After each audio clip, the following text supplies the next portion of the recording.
Little out of the ordinary. Reporter Ryan Hamner tells us more. Well, it's a DeLorean, right? It sure is, and it's parked in Andrew Lean's garage.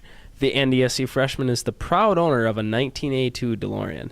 And like many of us, the legendary sports car first caught his eye at the movies.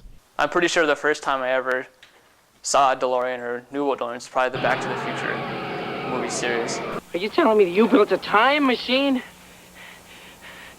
out of a DeLorean?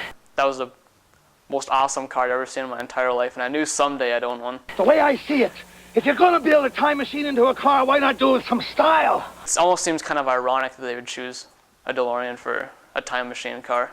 You know, it's kind of makes me laugh when I think about it. It's funny because the DeLorean Motor Company's existence in time was pretty short. The company went bankrupt after producing about 9,000 cars over a span of 2 years. But that fact doesn't stop Andy from learning as much about his car as he possibly can. I bought this from a car collector in Chicago. Did a lot of restoration work on it. This was kind of his baby. Probably stored more of its life than it's been driven. Right now it's to the point where it's totally reliable, able to be driven on the road.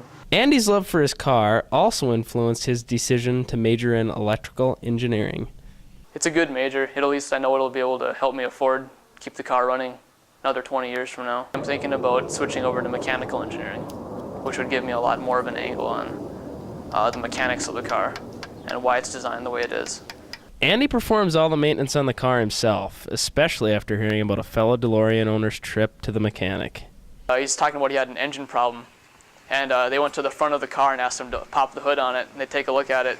So you know right up, engine's in the back of this car, so you know they're just they don't know what they're talking about. Andy certainly does know what he's talking about, which allows him to answer the real technical questions. A lot of people ask you, where's the flux capacitor?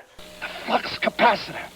When you get out of the car, and it hasn't gotten old yet, but I guess some of the people who own cars have gotten pretty sick of it. But Andy doesn't mind, as he can relate to those who show an interest in his unique car. I totally understand what they're thinking when they see it. With photographer Andy Cummings, this is Ryan Hamner for Campus News.